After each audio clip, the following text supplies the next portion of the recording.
All right, this is a sequel to the story in which I told you about Trent buying the engagement ring for Abby. We had it at our house Thanksgiving to June. The plan was Trent was going with Abby and her parents to Disney World. When he found that out, he said, that's a perfect place for me to propose. So we kept it at our house for a while, then we gave it to him to keep in case something else came up. Anyway, my wife and I had planned a beach vacation along the same time that he was going to be in Disney World. So he said, why don't you guys come over and visit us in Disney World, and I can propose with the whole family in attendance. And we're like, okay, if that's the way you want to do it, we'll do it.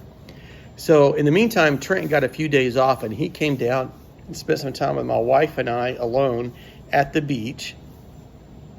And we were going to drive him over from Daytona Beach, Florida to Orlando to meet Abby and her family and get this wedding proposal thing over with, okay? So he flew down and he brought the ring with him, of course, because that was the main purpose of the whole trip. So we spent a couple of nice days at the beach. And while we were at the beach one night, I said, hey, let's see that ring again. It's been a minute since we've looked at it. And he pulled it out and we looked at it. And it looked awesome. And we're like, oh, she's going to love it. It's beautiful.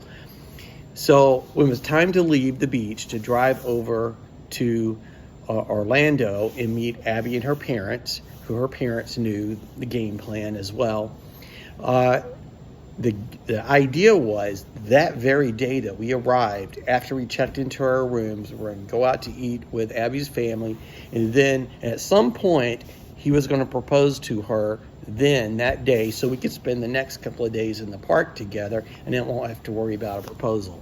Okay, so we're driving over there. My wife's driving. It's about a 2-hour drive, I guess, from Daytona Beach, Florida to Orlando. And as we're getting about 15 minutes out of town, I said, hey, Trent, it might be a good idea to pull that ring out of your bag and put it in your pocket, because when we don't know how quick this whole thing is going to take place. That way you can check your room, leave your baggage, and you have it with you, and so you're ready to go. And he said, that's a pretty good idea, Dad.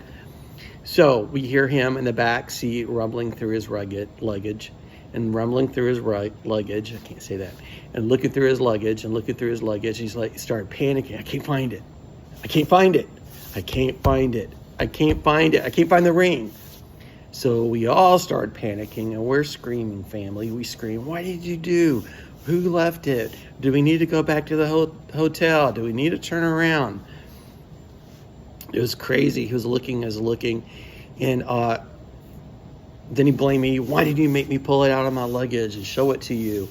And finally, my wife pulls over the side of the road into this empty parking lot, and Trent literally brings all of his luggage. He's like 3 bags and throws it on the ground and starts pulling off his clothes. His clothes were going everywhere, and his shoes and his socks and his underwear. He was looking for it, and he can't find it. And he was holding his head. I can't find it.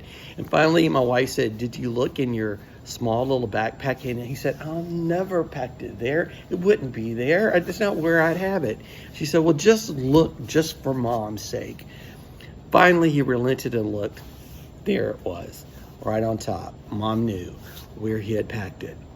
So we were a few minutes late, and we were standing out in the hot sun in Orlando, and we're like sweating.